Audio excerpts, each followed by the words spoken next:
Hello student, आज हम how I taught my grandmother to read ये वाला चैप्टर का सेकंड पार्ट पढ़ेंगे। सेकंड पार्ट में क्या होता है कि जो दादी होती है, राइटर की दादी, वो राइटर को रिक्वेस्ट करती है कि उसको पढ़ाना और सिखाना, पढ़ाना कैसे पढ़ते हैं बुक वो सिखा दें। तो यहाँ पे राइटर क्या करते हैं ना, अपनी दादी को सिखाती है। तो चलो देखते हैं कैसे पढ़ाना सिखाती है। और एक टीचर के लिए दादी का रेस्पेक्ट क्या होती है, वो सारी चीज़ें यहाँ पे हम लोग पढ़ेंगे। तो हम लोग जाते हैं। I could not understand why my 32 years old grandmother was telling me, a 12 years old, the story of her life in the middle of the night. But I knew I loved her immensely, and and there had to be some reason why she was talking to me. I looked at her face. It was unhappy, and her eyes were filled with tears. She was a good looking lady who was usually always smiling. Even today, I can't forget the red expression on her face. I leaned forward and held her hands. तो यहाँ पे देखो बच्चे क्या है, यहाँ पे immensely जो रेड कलर का लिखा है उसका मतलब होता है एक्सट्रीमली। एक्सट्रीम का क्या मतलब होता है, बहुत ज़्यादा। समझ में आ गया। तो हम लोग देखते हैं यहाँ पे क्या है। I could not understand why my 62 years old grandmother was telling me 12 years old the story of her life in the middle of the night. तो आई कुड नॉट अंडरस्टैंड, मैं समझ नहीं पा रही थी कि मेरी जो दादी 62 का मतलब 62 साल का जो दादी एक 12 साल लड़की को इतने रात में, मिडल ऑफ द रात में, नाइट में मुझे अपना स्टोरी बता रही थी, जो मुझे समझ नहीं आ रहा था कि वो दादी क्यों मुझे स्टोरी इतनी रात में सुना रहे थे। But I knew I loved her immensely, and there had to be some reason why she was talking to me. तो और क्या है ना, मुझे पता था, बट आई न्यू, लेकिन मुझे मुझे मैं क्या करता था ना, मेरी दादी को इमेंसली, मैं बहुत ज़्यादा एक्सट्रीमली प्यार करता था। और और कुछ रीज़न था जिसके कारण वो इतने रात में मुझे वो क्या कर रहे थे, अपनी स्टोरी बता रहे थे। I looked at her face, और मैं उसके मतलब मुँह फेस को देखा। It was unhappy and her eyes were filled with tears, और वो कैसे थे ना, दुखी थे, और उसकी आँख से आंसू निकल रहे थे। She was a good looking lady who was always और यूजुअली ऑलवेज स्माइलिंग, और वो क्या थे ना, वो बहुत ही सुंदर औरत थी, और हमेशा वो क्या करती थी, हंसती रहती थी। हम गुड लुकिंग वोमेन था, सुंदर था, और हंसती रहती थी, स्माइलिंग फेसेस लेडी थी वो।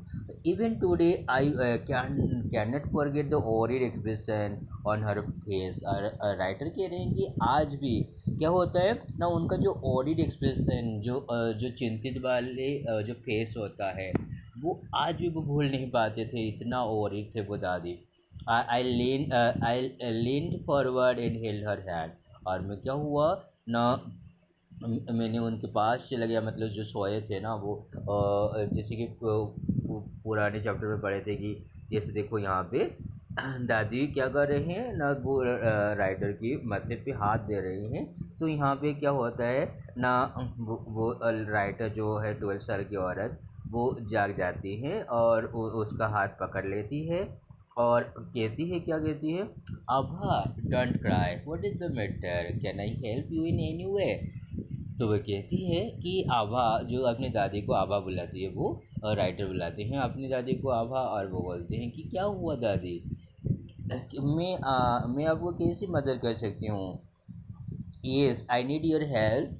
You know, when you were away, Karmabir came as usual. I opened the magazine. I saw the picture that accompanied the story of Kasi Jatra, and I could not understand anything that was written. Many times I rubbed my hands over the pages, wishing they could understand what was written. But I knew it was not possible. If only I was educated enough, I waited eagerly for you to return. I felt you would come early and read for me. I even thought of going to the village and asking you to read for me. I could have asked somebody in this village, but I was too embarrassed to do so.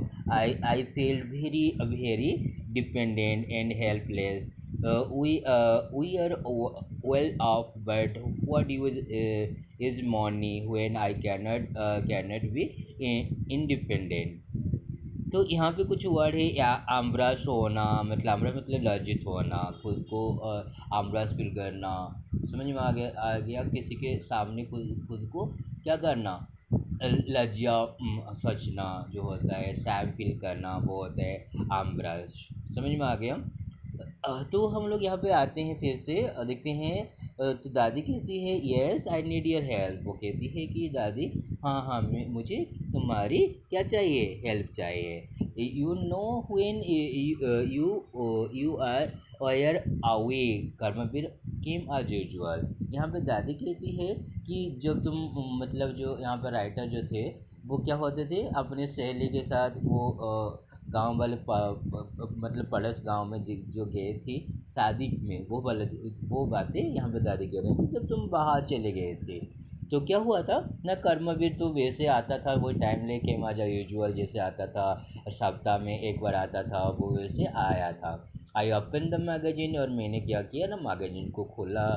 I saw the picture there accompanies the story of कैसे यात्रा। और क्या हुआ, मैंने वो picture देखने लगा जो कैसे यात्रा से रिलेटेड वो फ़ोटो जाता है ना, जैसे कि मैगजीन में वो स्टोरी के साथ फ़ोटो आता था, वो फ़ोटो को देखने लगा। And I could not understand anything that was written. और मैंने क्या किया ना, वहाँ पे जो लिखा था मुझे समझ नहीं आया, मैं समझ नहीं पाया कि क्या लिखा है। Many times I rub my hands over the pages wishing they could understand what was written. और मैं क्या हुआ ना, बहुत बार दादी कहती है कि मैं बहुत बार वो इस जो पिक्चर था उसके ऊपर मेरे हाथ को घसने लगा, इधर उधर करने लगा, इधर से उधर, शायद वो मेरी समझ में आ जाए क्या लिखा है, इस तरह सोचते हुए मैं हाथ को इधर उधर करने लगा। But I knew it was not possible. और मुझे समझ आ गया कि ये संभव नहीं है कि हाथ घसने से और पिक्चर के ऊपर इधर उधर करने से वो समझ में आ जाएगा। समझ में आ गया। If only I was educated enough. और वो दादी कहती है कि शायद मैं ज़्यादा थोड़ा सा पढ़ लिखा करता तो शायद वो पढ़ पाती और समझ आती उसको। तो ये वो दादी खुद को अपने अंदर फील करती है और कहती है अपनी वो नातन को, जो 12 साल की एक छोटी लड़की है, उसको इस तरह का कहती है। और क्या होता है, I waited eagerly for your return. और कहती है वो कि मैं तुम्हारा आने का वेट कर रहा था, बहुत ही बेसब्री से इंतज़ार करते थे। ये सोचती थी कि I felt you would come early and read for me. और मैं ये सोचती थी कि तुम जल्दी आ जाती और मुझे बस कहानी सुनाती। ये सोचती रहती थी। I even thought of going to the village and asking you to read for me. और मैं ये भी सोचती थी कि मैं वही गांव चले जाऊं और तुम्हें बोलूं कि ये मुझे पढ़ के सुनाई दे। I could have asked somebody in this village, but I was too embarrassed to do so। और क्या होती है, दादी कहती थी और भी ये सोचती कि मैं गांव में चले जाती और किसी को भी मतलब गांव के कोई भी इंसान को ये पढ़ाने के लिए कहती है, लेकिन वो क्या होता था, ये कहने में बस शार्म करते थे, आमरास करते थे, खुद को शाम फील करते थे। हाँ। तो वो पूछ नहीं पाती थी किसी से। I felt very dependent and helpless. और मैं क्या हुआ था ना, बहुत ही जैसे कि निर्भरशील, किसी के ऊपर निर्भर करना, डिपेंडेंट होना, इस तरह मैं सोचती थी, हेल्पलेस हो जाती थी। मतलब मैंने खुद को हेल्पलेस और डिपेंडेंट सोचने लगती थी। वो कह रहे हैं कि सोचते थे वो इंडिपेंडेंट, खुद के ऊपर भरोसा करना। यार हेल्पलेस मतलब बिना सहारे जो होता है, मतलब सहारे की वो ज़रूरत करते थे, इस तरह का वो सोचते थे। We are well off but what use in morning when I cannot be interdependent. और दादी कहते हैं कि हम लोग वो तो वेल ऑफ है, मतलब जैसे कि इतने वो गरीब नहीं थे, मतलब क्या होता है, जैसे कि रिच फैमिली से बिलोंग करते थे, मतलब उनके पास सब कुछ ज़रूरत की चीज़ें होते थे। और वो सोचते थे कि इस तरह का सारी चीज़ें हमें मिल जाना, तो मिलने से क्या फ़ायदा। और यहाँ पे कहते हैं कि मौनी मौनी होने से फ़ायदा क्या, अगर हम किसी के ऊपर निर्भर करके रहते हैं तो ये मौनी का कुछ वैल्यू नहीं है, वो कहना चाहते हैं। हाँ, I did not know what to answer, अब कंटिन्यूड। यहाँ पे जो 12 साल की जो लड़की, जो राइटर, वो मन ही मन ये सोचती है कि मैं क्या बोलूँ, दादी को क्या उत्तर दूँ। और आभा कंटिन्यू करने लगे, आभा कहते जा रहे थे कि अपना स्टोरी, और मैं मन ही मन डिसाइड करती थी कि आभा को क्या बोलूँ। समझ में आ गया।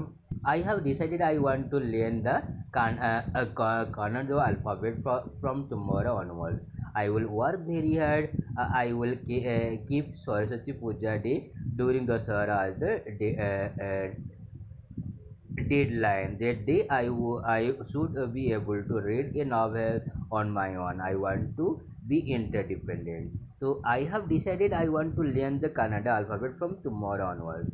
और दादी कहती है कि मैं डिसाइड कर लिया हूँ कि मैं काल से क्या करूँगा, कन्नड़ा अल्फ़ाबेट सीखूँगा। समझ में आ गया। आई विल वर्क वेरी हार्ड, और वो कहती है कि मैं बहुत ही परिश्रम करूँगा।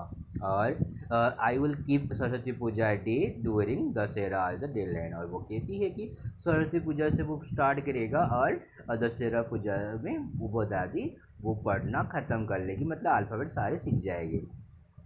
That day I should be able to read a novel on my own, और वो कहती है कि वो उसी दिन वो खुद पढ़ेगा, नॉवेल खुद पढ़ेगी। वो बोल रही न, दादी बोल रही कि वो खुद ही पढ़ पाएगी, जैसे वो इस तरह का मेहनत करेगी। I want to be interdependent, और मैं किसी के ऊपर निर्भर नहीं करके आत्मनिर्भर हो जाऊंगी।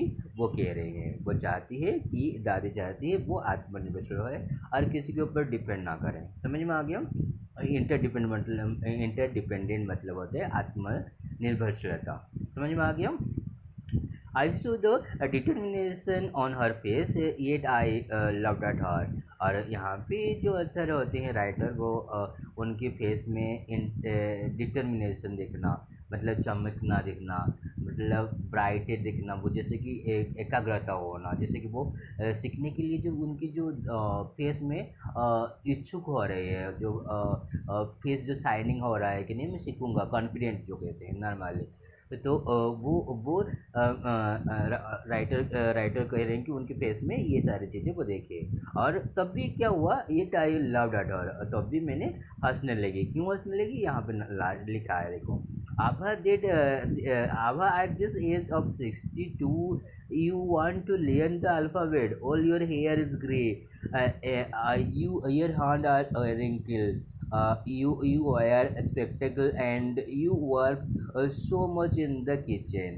और क्यों हंसी वो आता है राइटर, ये इसलिए हंसे कि वो अभी 62 साल का है, उनका उम्र है 62 साल। और वो क्या हुआ ना, दादी का हेयर ग्रे कलर का है।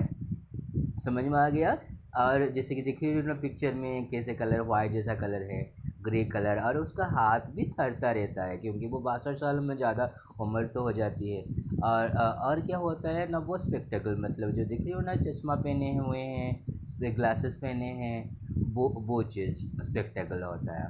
तो यार ज़्यादा सारा टाइम वो किचन में रहते हैं, उनके पास टाइम नहीं होता है, तो इसीलिए वो हंस रहे थे, वो कहते हुए कि दादी इतनी उम्र में आप सीखेंगे अल्फ़ाबेट, आपका तो बाल सफ़ेद हो गया है और उसके साथ हाथ भी थरता रहता है, और क्या होता है आप तो ग्लासेस भी पहनते हैं और हर समय किचन में रहते हैं, आप कैसे सीख सकते हैं। इस तरह राइटर ने अपने दादी को कह रहे थी और हंस रहे थे। चाइल्डिश, क्या childish I made fun of the old lady but she just smile. और मैंने क्या बचपना से बचपना की आदत से मैं हंस रही थी दादी के ऊपर, लेकिन मतलब दादी ने गुस्सा नहीं की, बट वो जस्ट स्माइल दिया मुझे। For a good cause if you are determined you can overcome any obstacle. समझ में आ गया? अगर हम कुछ अच्छे से सोचते हैं, दिमाग में रखते हैं, तो हम लोग उसको डेफिनेटली कर पाते हैं। उनका ये मतलब होता है, सारे ऑब्स्टेकल जितने भी होता है, ऑब्स्टेकल सारे को हम क्रॉस कर सकते हैं, मुसीबत को सामना कर सकते हैं। I will work harder than anybody but I will do it for learning there is no age bar. और दादी क्या कहती है? दादी कहती है कि वो वार करेगा हार्डर, बहुत सारे कठिन परिश्रम करेगा, और वो ये दिखा देगा कि सीखने का कोई उम्र नहीं होता। हाँ, age no age bar for learning, किस चीज़ की सीखने की उम्र नहीं दिखा जाती। वो बताएंगे कि सीखने के लिए कोई सीमा नहीं होता। The next day onward, I started my tuition. Abha was a wonderful student. The amount of homework she did was amazing. She would read, repeat, write, and recite. I was her only teacher, and she was my first student. I little and I know then that one day I would become a teacher in computer science and teach hundred of students। और क्या हुआ था, next day से और next से क्या हुआ था, मेरा ट्यूशन स्टार्ट होने लगा।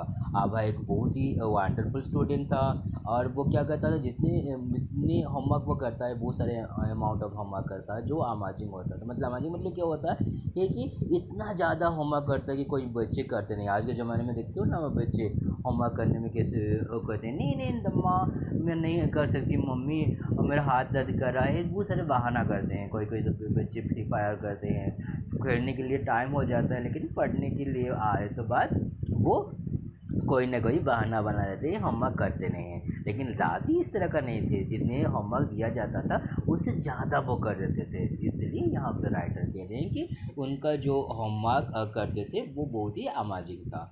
समझ में आ गया? वो क्या करती थी, वो रिपीट करती थी वो चीज़ को, बार बार करती थी। मतलब अगर हम उसको होमवर्क देते हैं कि एक बार करने के लिए, वो बहुत ज़्यादा करता है, मतलब 2 3 बार 4 बार 5 बार भी कर लेती थी। और राइट लिखती थी और रिसाइट भी करती थी। I was her only teacher and she was my first student. और मैं क्या था, यहाँ पर राइटर कह रहे हैं कि मैं उनका एक ही टीचर था, और वो मेरी पहला स्टूडेंट थे। Little did I know then that one day I would become a teacher in computer science and teach hundred of students। और उसी समय में थोड़ा सा मुझे महसूस ये हो गया था, राइटर कह रहे हैं कि एक दिन ना एक दिन वो एक टीचर बनेंगे कंप्यूटर साइंस की, और बहुत सारे हंड्रेड ऑफ स्टूडेंट को पढ़ाएंगे। वो बोल रहे हैं the Dussehra festival came as usual, जैसे और हर साल त्यौहार आता है, दशहरा भी उस समय उनके टाइम पे आ गया। Secretly, I brought Kashi Yatra, which had been published as a novel by that time. My grandmother called me to the puja place and made me sit down on a stool।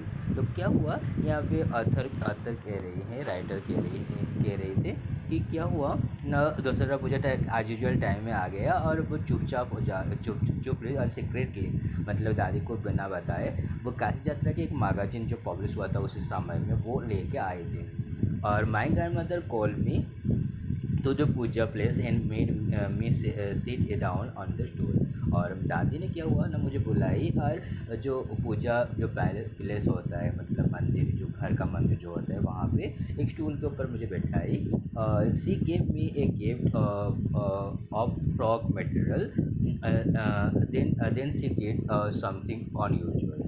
और क्या हुआ ना, दादी ने मुझे कुछ frock material जैसा कुछ गिफ्ट दिए, जैसे कि ड्रेस वगैरह हो, और उसके बाद जो एक मतलब समथिंग अनयूजुअल वो करने लगे, कुछ जो नॉर्मली होता नहीं, अनयूजुअल मतलब करना नहीं चाहिए, उस तरह का वो किए।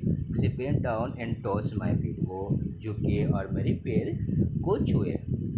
आई was surprise and taken aback, और मैं अचंभित होने लगा, सरप्राइज होने लगा और थोड़ा सा मैं पीछे चला गया। टेकन अबैक मतलब सरप्राइज होके पीछे चल जाना, वो होता है elders never touch the feet of youngster. तो हमें ये तो पता है कि हमारे जो संस्कृति है, हमारा जो कल्चर है, यहाँ पे हमें बड़े छोटे का पैर नहीं छूते हैं। हम लोग छोटे छोटे जो होते हैं वो बड़े का क्या होता है, पैर छूते हैं और उनको प्रणाम कहते हैं। तो यहाँ पे दादी क्या होती थी, दादी क्या हुआ ना, जो जो 12 साल की जो उनकी नातुन थे, जो उनका पहले टीचर थे, यहाँ पे जो राइटर हैं, उनका पैर छू रहे थे। तो इसलिए जो राइटर थे जो थोड़ा सा अचंभित होने लगे और पीछे चले आया। We have always touch the feet of God elders and teacher, और हम लोग क्या करते थे, हमेशा भगवान की पैर और बड़े के टीचर्स के पैर छूते हैं। We consider that as a mark of respect, और ये हम सोचते हैं ये क्या है, सम्मान देना, बड़े को सम्मान देना। It is a great tradition but today the reverse had happened, it was not correct. और ये क्या हुआ था, बहुत ही पुराना ट्रेडिशन है, बड़ा बड़ा परंपरा है, लेकिन आज क्या हुआ उसका उल्टा होने लगा। मतलब एक बड़ा बुजुर्ग औरत जो 62 साल का उम्र का, वो एक 12 साल की लड़की को पैर छू रही है, जो सही नहीं है। राइटर कह रहे हैं कि ये सही नहीं है। She said, I am touching the feet of a teacher, not my granddaughters. A teacher who taught me so well, with so much affection, yet I can read in any novel confidently in such a short period. तो यहाँ पे दादी कह रही है कि मैं अपने नाखून का पैर नहीं छू रही हूँ, मैं छू रही हूँ इसका ना, वो टीचर जो मुझे बहुत ही प्यार से अच्छे से पढ़ाई, और मुझे इस तरह का पढ़ाई जो मैं कम समय पे, शॉर्ट पीरियड ऑफ टाइम पे मैं अच्छे से कॉन्फिडेंटली पढ़ पा रही हूँ एक नावल। हाँ, नाउ आई एम इंडिपेंडेंट, अभी मैं क्या हुआ, इंडिपेंडेंट हो गया, मतलब आत्मनिर्भरशील हो गया। It is my duty to respect the teacher, और ये मेरा कर्म होता है, मेरा कर्तव्य होता है कि क्या करना ना, रेस्पेक्ट करना, टीचर को सम्मान देना। Is it not writing in our scripture that a teacher should be respected irrespective of the gender and age. तो क्या होता है, it is not written in our scripture that a teacher should be respected irrespective of the gender and age. तो यहाँ पे दादी कहती हैं कि हमारे स्क्रिप्चर में ये नहीं लिखा है कि जो टीचर होते हैं उनको तो रेस्पेक्ट देना है, वहाँ पे ये नहीं बताया गया है कि उसके जेंडर और एज को देखते हुए उसको रेस्पेक्ट किया जाए। हाँ, तो ये कह रहे हैं दादी क्योंकि वो छोटे उम्र के उनके टीचर थे जिनको वो प्रणाम कर रहे थे, पैर छू रहे थे, ये समझा रहे हैं अपनी नातिन को। I did return her namaskar to her by touching her feet and gave my gift to my first student. She opened it and read immediately the title Kasi Jatra by Triveni and the publisher's name. And I knew then that my student had passed with flying colors. Sudha Murty. तो क्या हुआ, तो I did return हर नमस्कार, और मैंने भी क्या हुआ ना, राइटर भी वापस उनको नमस्कार कहती है दादी को, और वो जो लाई थी वो गिफ्ट मैगजीन काशी यात्रा अपने पहले स्टूडेंट को वो देते हैं। She opened it and read immediately the title Kashi यात्रा by Triveni and the publisher name। और दादी क्या करती है, तुरंत ही वो खोल लेती है गिफ्ट को और पढ़ती है कि काशी यात्रा उनका टाइटल, त्रिवेणी के द्वारा लिखा टाइटल काशी यात्रा, और पब्लिशर नेम भी पढ़ती है। I knew then that my student had pass with flying colour, और वो मैं समझ जाती हूँ, राइटर कहते हैं कि मैं समझ जाती हूँ कि मेरा जो स्टूडेंट है दादी, वो फ्लाइंग कलर से पास हो गई, मतलब एक बहुत ही अच्छी तरीके से वो सीख पाए। ये था सेकेंड पार्ट का स्टोरी, और ये चैप्टर पूरा ख़त्म हो गया। और फिर हम नेक्स्ट क्लास में ये सारे का क्वेश्चन आंसर करेंगे। समझ में आ गया? तो बच्चे, अगर वो आपको अच्छा लगता है मेरा पढ़ाना, तो अपने दोस्तों के साथ शेयर करना, लाइक करना और फॉलो भी करना मेरे पेज को। Thank you.